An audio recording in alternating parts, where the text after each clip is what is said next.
week. So we've had a couple events going on throughout the week this week. I've seen some of you here almost every day, so that's been great. Other than that, we've got our last event of the week to recognize Women's Entrepreneurship Day. So I have three lovely ladies here that are going to join me in a conversation. So I will ask you all to introduce yourselves because I feel like you do a better job of that than me. So we'll start with Nicole. Okay. Hey everyone, I'm Nicole. I'm a business coach, a professional speaker, and I am a business professor here at Fanshawe College as well.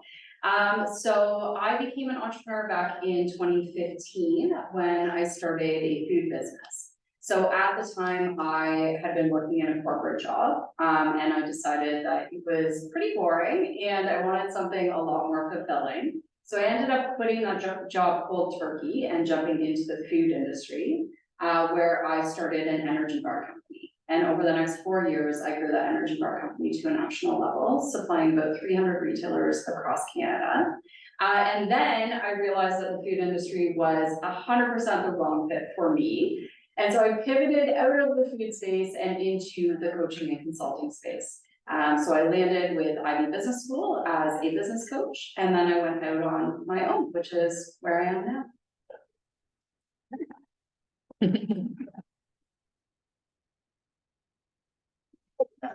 Hi, I'm Keith Forrester. I know some of you already. I'm a business coach and consultant working primarily with the nonprofit and governmental sectors. So I've been doing that for about a decade. I graduated from Ivy in 2015 and took a year, went abroad, worked in Bolivia and South America for a year on actually an entrepreneurship hub that reminds me a lot of LEAP. So we're working with college students, high school students, helping them start their small businesses. I just sort of grew a passion for entrepreneurship, small business, exactly this type of work. And yeah, I've been spending all of my time since then working with really businesses, entrepreneurs, charities that want to combine business with doing good in the community. And so that's sort of a broad range of individuals who just have a passion for community within their business, larger charities that are looking to start a business to help fund their operations, and kind of everything in between. And because I like to share that I'm a whole human outside of that, I'm also a competitive figure skater, and currently a fiance, which I'm like. So, hi everyone, I'm Camille Cabello. I love how you introduced me in the flyer as international entrepreneur. Actually, I talked to my brother recently and I was telling him like I wanted to take a business, well, the business that I am currently running in Canada, which is Child Olympics, spiritual ceremonies, to Europe. And he said like, but you, I said to him like, I want to be an international entrepreneur. And he was like, but you already are. Like you have your business in Mexico and you're running business in Canada. I was like, oh right. It's just that I don't get that much. I guess that makes me international now. So that's me. I love businesses. I have a few businesses in Mexico, some popular businesses, some that I started myself, coffee shops, dental clinic, and the one that I mentioned here in Canada. And for 10 years, I have been giving consulting to different entrepreneurs. And during the pandemic, I gave more consultancy online, more than in person. So that really helped to maintain my Mexican clients here. Yeah, that's it. Perfect. So just one thing Pammy didn't mention is she is still a current student here at Fanshawe and she does have an exam at 2 o'clock. So we are going to wrap this up. So we won't keep you too long, but we'll just dive in and get going. So I guess the first question for all of you is how and when did you decide that you wanted to become entrepreneurs? I think a lot of the people here today are still thinking and noodling the idea. So maybe hearing how you got your start might spark some interest. Do you want me to start? Whoever wants to start.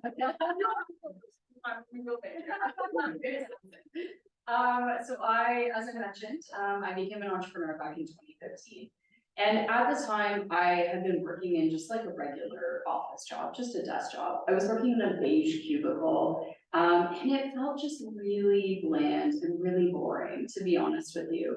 I had just turned 30 and I had been really trying to work my way up the corporate ladder and trying to get different promotions. And I had been successful for the most part, but I just kept finding each job that I got, I thought was gonna be like the thing. And then I would get into the job and I'd be like, oh, this is kind of more of the same, just like at a higher level.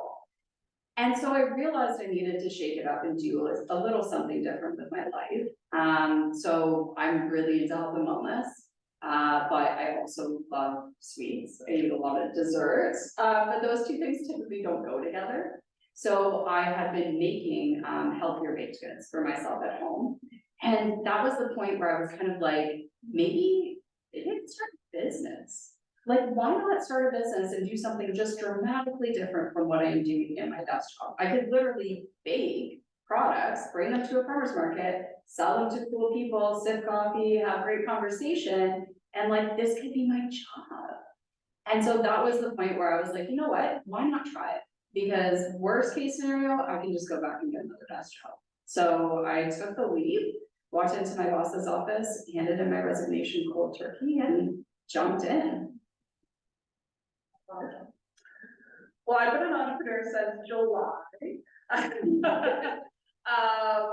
So it did take me a while to get there. I think, interestingly enough, I also quit my job in my mid-30s. So maybe there's a theme, the quarter life crisis, get into entrepreneurship. But I simply was getting to a point within my field where I felt like I had skills and values that just weren't being seen within sort of a more traditional nonprofit corporate structure. I mean, working in nonprofit as well, it's very challenging to advance within those fields because it often is sort of you have your job for a long period of time, you do it very well, hard to make good money, it's hard to get any benefits, it's hard to do a lot of those things within the sector, and so there was certainly that aspect of it, but really what hit me was, and I still remember, like, I've been thinking about it for a while, I've been thinking about entrepreneurship and sort of going out on my own, doing coaching and consulting for maybe a year or more. Like, it certainly was not a split-second decision. And I remember starting to sit in meetings, and one in particular I remember where I was speaking about my program and my work that I've been doing, and all of a sudden, like, this whole conversation was going on about my work and where it should go, and where my programs and my project should be going. I was just sitting there like, no one is listening to me. No, I've been doing this for years. I've built this up. No one is listening to what I have to say or where I want to take this. There's a whole other conversation going on over here about my future and my work. And I just thought, no, I want to control what I'm doing in my day-to-day and the impact that I feel like I have. I felt like, you know, not only was it a direction that I didn't want to go, but it was more, I didn't get to choose that direction. And so there was a moment in time where I realized, I have enough values and skills from the last, 7, 8 years of learning that I can go out and do this. And I can actually make the difference I want to make. I can have control, I can have flexibility over my time. And I took the lead while pitching. And same thing, I went in, I quit my job, decided that I was going to do consulting and coaching on my own, and I've been doing that just since July. So it's still an exciting new prospect for me of actually running that outside of being a consultant within a larger organization. It's just me now. For me, I think this started very zero.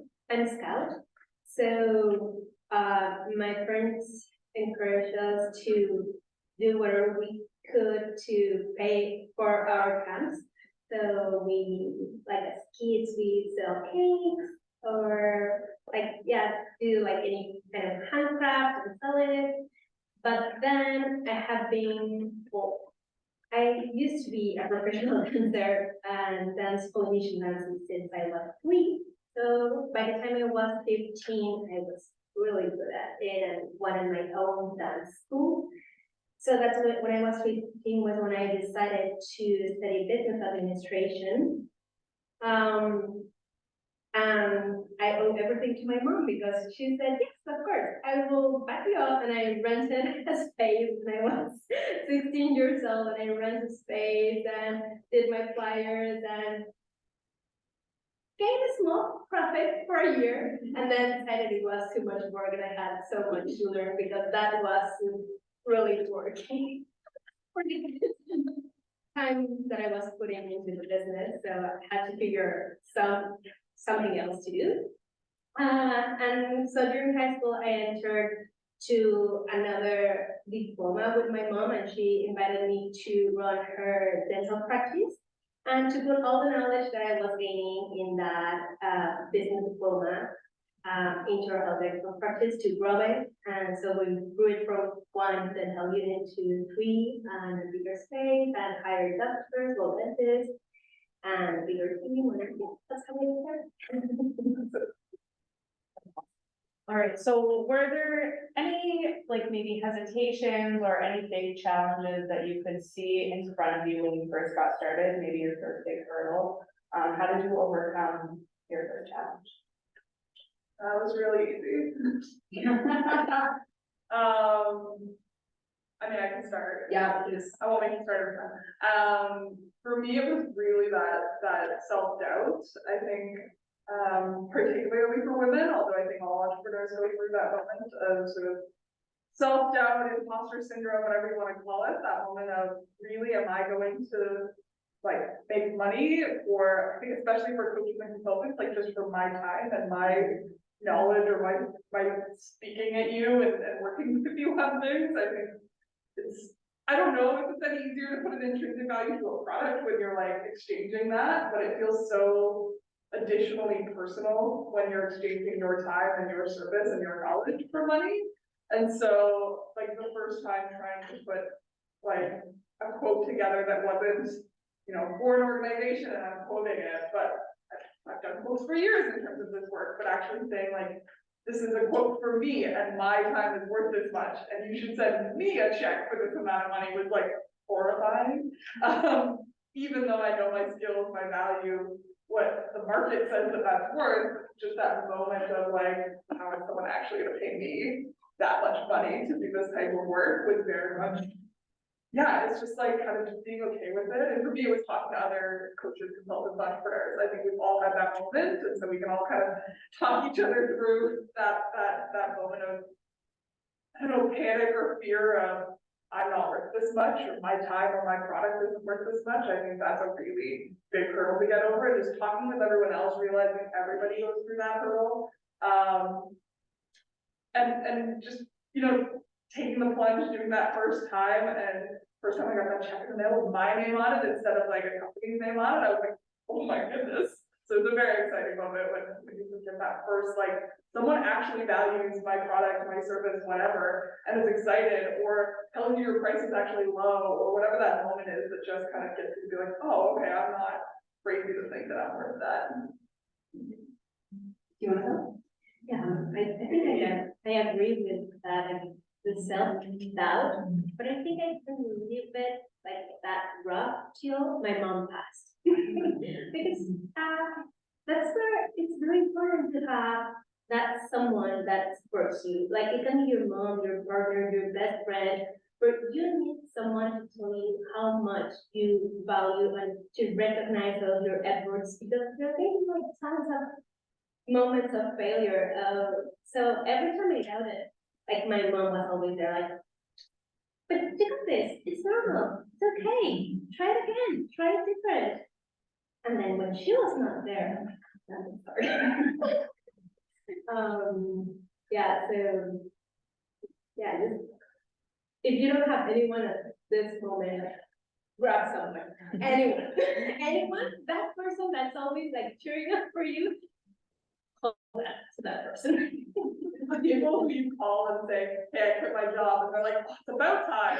Or, that's so exciting for you. Not like worried about you. It's like, you go for sure. I think for me, the hardest moment that I had when I started my last business, when I became an entrepreneur, was the moment where I realized that I had literally zero idea what I was doing. So I was like, cool, I quit my job, I'm unemployed, I never worked in the food industry, I didn't go to business school, I've never started, I have no idea what I'm doing, right? And I think at first I did have a bit of like naivete, just thinking like, how hard can it be to start a bakery, right? You just like make baked goods and then you sell them to people for more than it costs you to make. So like easy, right? And it wasn't until I started looking at the numbers and being like, oh, cool, I'm making $0. Like I'm actually losing money and I don't know how this is happening. And so when you talk to experts and experts are like, oh, okay, so what's your margin? What's margin? Oh, what are your overhead costs? I don't know what overhead is. Like, it literally was going through that process of being like, I have no idea what I'm doing. Did I make the wrong decision here? Like, should I have stayed in my corporate job? Should I go back to my corporate job? Like, what am I started a bakery? Like, what is going on? And it's just, for me, it was just pushing past that moment and saying like, I can figure this out. Right? Like there's nothing that can't be figured out.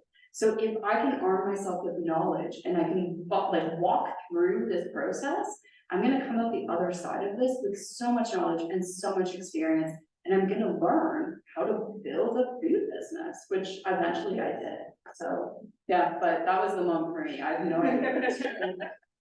Well, lucky for all of you, Leap Junction exists to help you with all the. So our services never expire to you, so even if you decide to take the leap now, or maybe after you graduate in the future, we'll always be here to help you, so that's awesome. So obviously as consultants, all of you also work with female entrepreneurs as your clients. Are there any standout stories that you could share maybe about their challenges they've had, or maybe successes that you wanna share? Well, especially one of my clients, she's a psychologist and she didn't believe in entrepreneurship, or she didn't picture herself as an entrepreneur, but she had this idea of impacting to like the whole world and making like psychology accessible.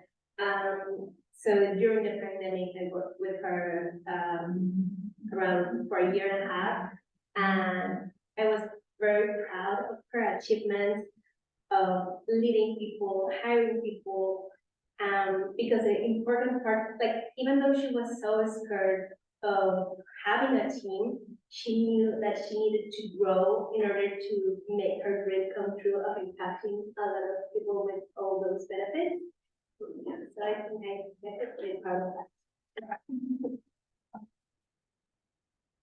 Well, it doesn't think it's one particular, but one thing that has stuck out for me with a lot of the entrepreneurs that I've worked with is when they start to hire other people. And sorry, it's a guy story that I'm thinking of. It says they're on entrepreneurship day.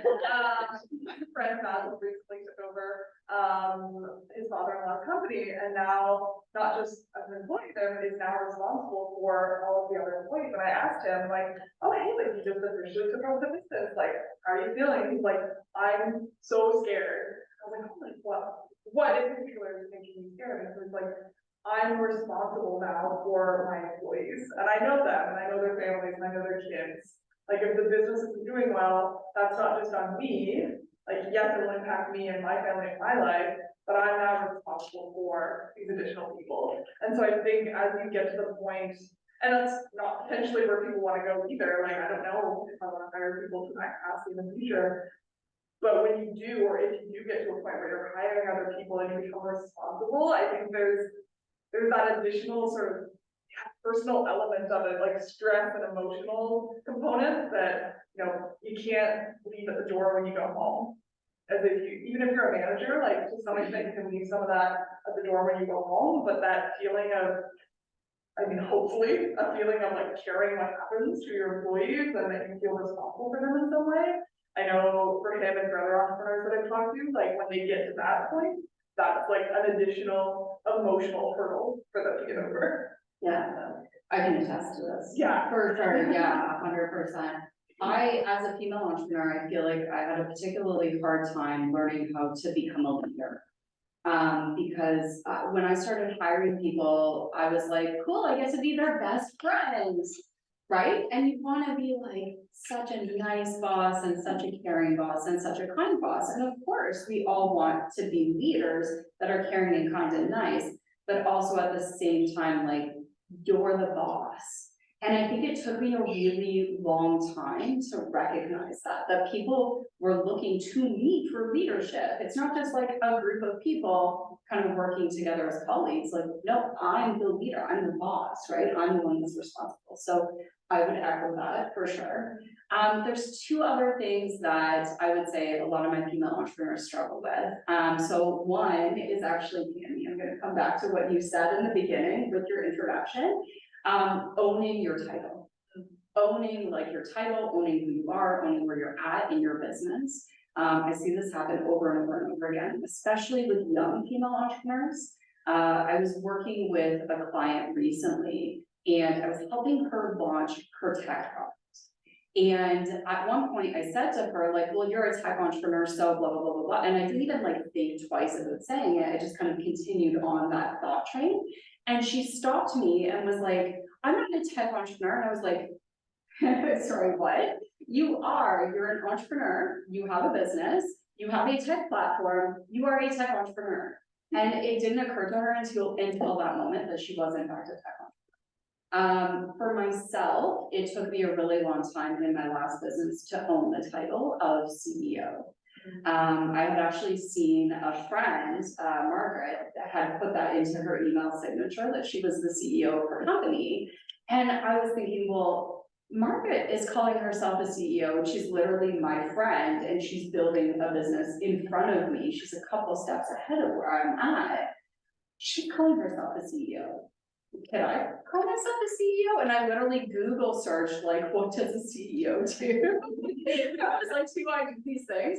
And I read it and I was like, I do all of these things. Yeah, I could definitely call myself a CEO. And so it took me a while though to get to that point where when I put it in my email signature the first time, I was like, CEO, like, hopefully nobody calls me out on this and says, you're not a CEO, Nicole, stop like pretending, like, and nobody did. And I was like, oh, apparently other people see me this way, right? So I think as female entrepreneurs, we often don't see ourselves in the light that other people see us in already. And it takes us a while to own it. I'm talking for forever. No, that's not if you need to, but there is one other thing that I wanted to bring up, and that is a lack of access to funds. As female entrepreneurs, typically we are creating businesses that sometimes men don't really get and don't really understand.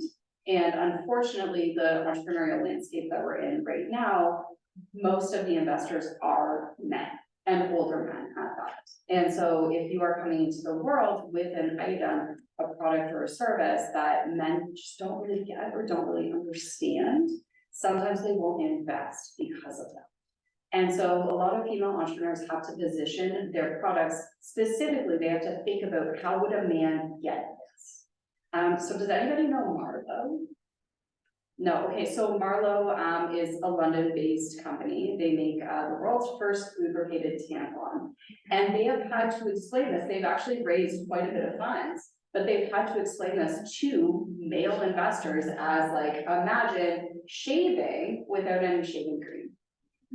And so they've had to explain it because men don't necessarily get that product, right? So I think that's another challenge that female entrepreneurs come up against quite a bit. That's all excellent. So just kind of bouncing off what you had said, Nicole, to take the different investors and, maybe there is a boardroom full of males that you're presenting to, like, do you still find that there's stigma or anything around, like, being a female entrepreneur? I mean, yeah, yes, for sure. I thought, so I've been an entrepreneur now for almost 9 years, which is wild.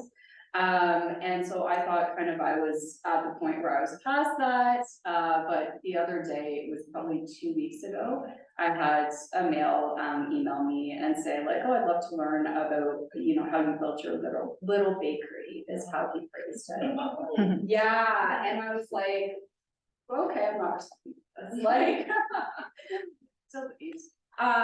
So it's, like, I think it is still there where men want to see female entrepreneurs in a certain light. They don't want to see them, and this isn't all men, like, I'm not trying to like man shade here or anything. There's a lot of great dudes in this room that I really like and appreciate. But some men don't want to necessarily see female entrepreneurs as being at the same level as them. They want to see female entrepreneurs as being down here with their little bakeries, right? Yeah. But it's a little bit you believing in yourself, and because I believe very much in energy, so I have been in situations where I don't believe that I'm talking with. I had a client that I was surprised and asked me for consultancy because he was one of the main directors of Pemex. I don't know if you don't know what Pemex is, but it's like the biggest petroleum oil governmental company in Mexico. So they own everything. So he left. He left that position and was asking me for consultancy. I was like he is like, he has like all the degrees, the position, the connections, all the experience, and he's asking me for consultancy. It was surprised, and I'm happy that I was like, well, yes, but you have also all this experience which he hasn't experienced. So knowing what you know we're doing, and that is like, well, I used to live, and there is a lot of stigma with men, but I also believe that world is changing. We are making it to change, and if we as women believe in ourselves, we will find men that recognize our values as females, as business women, as entrepreneurs. And yeah, sometimes we get surprised. Yeah, I'll echo, like, there definitely is still stigma, even, like, yes, as an entrepreneur, but even just within the workplace. As you mentioned, like, being young as well, and I work younger than I am, so I certainly, as we started, and Jenny knows as well, we worked together at the time, like, there's definitely a notion of, like, who are these very young women that start experiencing freedom? And so being confident in your own values, you can brand in your own truth, and I think that really just comes from a place of listening as well. Like, I think what I see as like these two different stigmas is, yes, there is a stigma from, not even from men, but from women as well, in terms of like who is bringing forward value, but there's also an assertiveness there in terms of like, when women are assertive, it's still seen as bitchy, cold, icy, you know, annoying, what have you. Like, I think when you bring forward a voice that is very vocal and assertive, it's seen as aggressive, and that's definitely still true for women more than it is for men. But there's also a flip side of that, and this is something that I think I've been wrestling with, because for those who know me, I am an assertive person, and I tend towards sort of a more traditionally masculine way of leading, speaking, moving in the world. But I've now known some amazing women who lead completely the opposite. They lead from a place of listening, from like quietness as like CEOs, founders, leaders, but they don't act how you would traditionally see like a founder or a leader or an entrepreneur when you think of that. And so I think, yes, there's this stigma towards when women take those positions fully and take on that role and become assertive. But I also think, and I have certainly had this bias towards women who don't lead that way, and seeing them as not less than, but not as much of a leader, or you know, a quieter person, or less value to add, or we have to get them to speak up. But actually, that's not their true value, and their true leadership is in how much they listen, how they build trust, how they build relationships, and then bring forward their knowledge in a way that is really resonating with the people that they were talking to. And so I've seen some amazing women, and I know one of your questions later on might be about some of those women as well, so I'll maybe speak more to this then. But yeah, I've had my own assumptions about how you should lead greatly challenged by some of the women in my life who lead very differently than I think we would traditionally see as a masculine leadership role. And I tend to lead more to that assertive, more masculine type of leadership. So I've loved learning from them. Awesome. So from all of your answers there, I think there was kind of a theme about like knowing your value and what you bring to the table. And so I'm gonna kind of flip the script a little bit and ask you, you know, when you are navigating your either the pricing of your products, or maybe your salary or your hourly wage, whatever it may be, like how did you decide that? Yeah.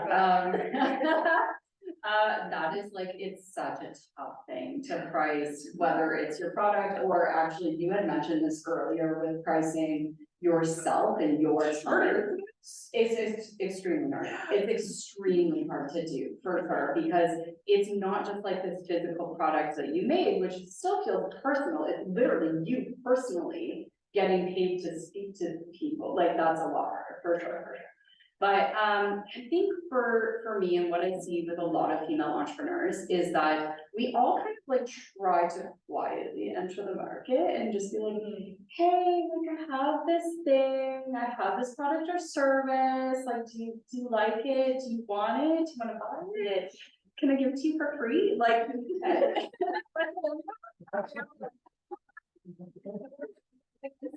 time and time and time with female entrepreneurs. And there is actually a statistic that entrepreneurs in general price themselves. I think it's like 30% lower than what they should be pricing themselves at in accordance with the market, to be competitive with the market. Because a lot of us are just like, we feel like ourselves. I think that's really what it is at the end of the day. We look at other people. So Margaret, as I mentioned earlier, who owns Nuts for Cheese, she owns the title of CEO. And I think for me, looking at her, I was like, well, of course Margaret can call herself a CEO. She is one. But then you look at yourself and you see all of your own flaws and you see all of your mistakes and all of your failures, and you think, but I'm not worth that. Like, I'm not as good as her, right? And so I think it's that comparative value that makes us kind of like shrink our worth. There was a second part to this question, wasn't there? Like, how did you? Just how you decided On your pricing? Yeah. I get off track all the time. That's okay. I'm so sorry. But how did I make the decision? I mean, at the end of the day, I tried to be as objective about it as I possibly could be. So I looked at the competitive landscape and I saw what else was out there in terms of energy bars. And I tried to think like objectively though, taking myself out of the equation, how much is this truly worth? Because I see other energy bars out there for 99 cents, but I see other energy bars out there for like $4.75, right? So like realistically, I have a really great product. I've made this product for a reason. It's because it tastes a lot better than other products out there on the market. I think I should probably price on the higher end. So I actually ended up entering the market on the higher end of the competitive scale of pricing, simply because I thought the product itself is worth that. But that's what makes it so much harder to price it when it's yourself, because you can't really be as objective with yourself, right? It's really hard to look at yourself and go like, I should be on the high end of the market. Right? Like, Yeah, that's a for harder sure. Yeah. sentence to say out loud. Yeah. Yeah. So interesting that you're talking about like the idea of like soft launches and female entrepreneurs in particular. Mhm. Oh, I've done that. Nicole, I'm having a crisis now. I'm here. Yeah, that is absolutely true. Like, oh, I'm doing this or I'm starting this out. Even that language of sort of owning, no, I'm a consultant. Yeah. This is what I do. This is my full time. You know, that's a struggle to get over when it's, especially when it's you personally over anything that you're doing.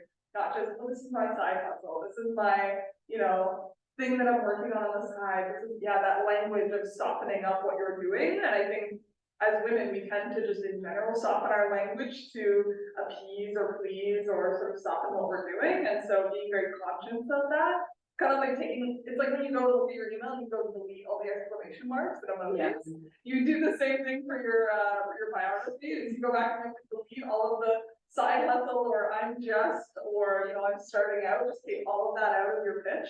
And just own it like you've been doing it for years. I try to talk like I haven't been doing this since July. I mean, I've been doing it a lot longer, but as for myself, I've been doing it since July. Never tell your first client or your first client kind of vibes. And I think for me, I went objectively as well. I think I did I'm a financial person, so I have lots of spreadsheets of like, okay, if I want to make this much in a year, I want to take this much time off. And then I went, this is gonna be a lot harder than just having a job. So I better make sure that I'm making more and getting more time off. Otherwise it's not worth it. So I went in and I went, all right, well, I'm gonna take lots of time off and I'm gonna, try to bring in this much money. So I gotta pay for things and went from there, and whatever number I ended up with, I rounded up. I just went, okay, objectively, that's what I could make in this year. if I bill, percentage of my hours, like I got financial about it, because I enjoy that kind of thing. But it really did come also just from a personal, like, this is gonna be hard and I have to make it work for me, for my family, for the time that I'm gonna be investing in this. And then I just talked to people and went, oh, that number I came up with is still on the low end of what everyone's charging. Like, so then you're like, all right, well, everyone else is charging it. Like, you just kind of gotta have that moment of like, well, charge what everybody else charges. I don't look like I'm the worst of us. Like, I don't want to price myself to be on the low end of that. So I went, all right, well, probably do pretty well with this. And then that really helped me jump into it as well of like, okay, this is gonna be really hard, but there's gonna be personal value back, and but also hopefully there'll be some financial benefit back as well. Yeah, I think I agree with both of you, like depending. Like for my businesses, of course, the strategy is very cohesive for, because I have businesses that are located in a neighborhood that need to be more accessible to people. So depending on what the market says in that area, I will adjust my prices according to that business and that location. But for my services, when I started as a consultant years ago, it was easier because it was part of an organization, so I didn't have to think of how much to charge. But then when I started doing on my own, since I have like both degrees, like business administration and organizational psychology, I love to call my service business therapy. I just went for, and if you look for how much does a business consultant charge, it's like, it's like there's no limit. It was very hard to do like the market side of that. And also depending on what kind of business you would like to help, it was hard to define. So since I was mainly working with small businesses and as business therapy, so I just write myself in the average of a psychologist. That's how I define it. I think too, can I just add, sorry, can I just add to what you guys were saying as well? I think Julie, when you were saying like, you kind of looked at, what other consultants were charging, you were like, well, okay, like maybe I can charge that, and then you realized it was actually on the lower end. I think for me as well, like pricing myself as a consultant, I started out, like I think you all do, right? You started on the low end of things. And then somebody offers you more to do something, and you're like, oh, you think I'm worth that much? Oh, that's interesting. Okay, maybe I should start charging that much. And then you do, and then someone offers you more, and you're like, what's happening right now? So I think it's like, it's again, listening to the market and listening to what your customers are willing to pay for your product or your service, right? One thing I've done too, I haven't done with my business because it was more of a service, but when I've been working with small businesses, particularly if they're putting out like a product as a tester, or they're doing like a workshop or something as a tester, tell people you're giving them a really big discount. So if it's your first one and you say, okay, well, I don't think this person's gonna pay me $1,000 to come do this workshop, or they're not gonna pay me $5 for my very first product I've ever made. All right, well, this is our kickoff deal, and we're doing them at 50%, so it's only gonna cost you $500 for my workshop. That way, next year when you try to charge them $1,000, they're not like, why are your prices double? Yeah, that was a discount. So I think that idea of offering discounts, pricing, like the way you use the language and wording as well to say, okay, well, normally my prices are this, but it sounds like you're more around this. I can offer you that discount. When you invoice them, put your real price and then add a discount, so that when they come back to you, they know your true value. And likely, hopefully after you've done it, they see that it is worth that much and you have that amount of value. And then as you grow your business, do that less and less, hopefully. If you want to charge that much, but when you're first starting out, you're doing a test product, you're doing a pilot speaker workshop. Jenny, when I invoice you today, I'll be like, it was $2,000, but I'll do it for free, friend. Let's go next year with my value. That idea of giving yourself that that flexibility with what you're charging folks can also be really helpful if you're starting out. You're not exactly sure where you want to price yourself. And also, even if I I price myself in the average as psychologist. That's where I started. But then another question would be, how did I increase my prices? Because I didn't stay there. Was that I got more clients and I was living like all the value that I was providing to them and all the savings that I was doing for them. I was like, and I just started not feeling comfortable. I was like, I feel like I'm charging too low. So I started increasing my price, and every few clients that paid a new price, I would increase it again to maintain like sort of the same level of clients. But as soon as I see that people were responding well to that price, then I would like put myself to that level. I'm just keeping an eye on time because I know you do have to go, Pammy, and I want to leave some time for questions. So I'm just gonna ask one more. And I guess is there any groups, events, or services for female entrepreneurs that you would recommend, or any other advice that you want to leave them with? I think all of them. It's good to be surrounded by women, but yeah, I think you need to mingle with women and not female events. Just go out there. And it doesn't matter if you feel like you're not part of, or that maybe they are like ahead of you, or bigger businesses, or yeah, it's normal. You might feel that you do not fit in, but just be there, and eventually you will get all these knowledge, comfortability of being there, and it's part of it. That would be. So I like your advice, going out to the entrepreneurs that feeling uncomfortable.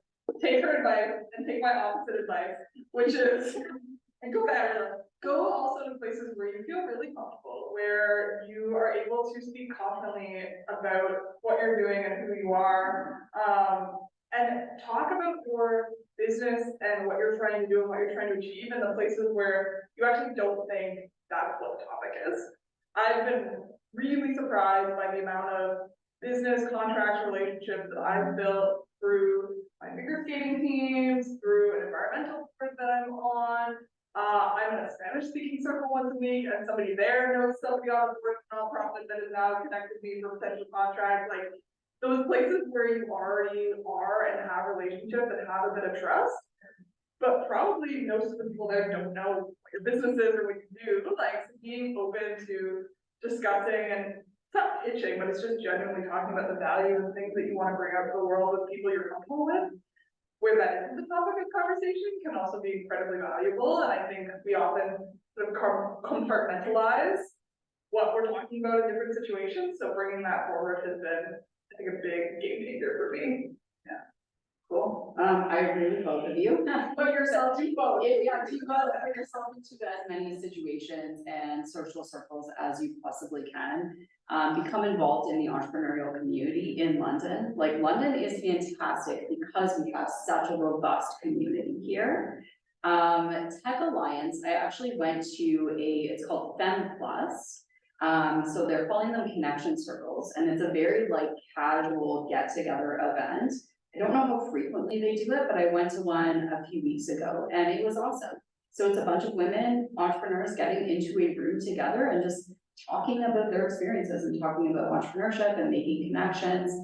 So I thought that was really cool. But I also really agree with what Pammy was saying, like don't stick to just female only events, because you need to be putting yourself into the rooms with the men as well, right? Because at the end of the day, if you are going to be looking for investment, if you are going to be looking for other connections in your business, you do need to be connected with all sorts of different people, right? So you really do have to have that wide network of different entrepreneurial supports and other people in your network.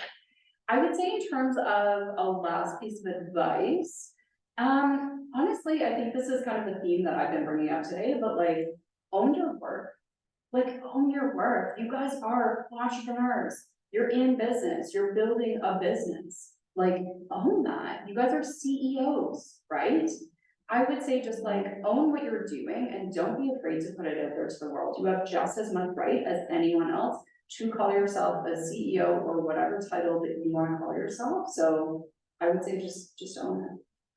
I think my last piece of advice is what you said earlier, so I'll steal it, but that idea of like finding that person or those people in your life who are other entrepreneurs or family or your partner or friends or all of the above that you can call when you're having those moments of doubt and you need just a conversation that's just fully open and honest. I think that's the other piece about being an entrepreneur and owning your work. Is the flip side of that is sometimes you're projecting a lot. And that internal piece of still feeling a bit of imposter, a bit of shame, a bit of guilt or fear or whatever that is, you also need an outlet for that. So making sure that as much as it's projecting confidence, owning your worth, also having that person that you can honestly have a conversation and be like, what the hell am I doing? I don't know anything, or, you know, where am I in my business? And so finding those people is a huge part of that as well. Yeah, my last piece of advice would be, remember, like, first of all, you're humans.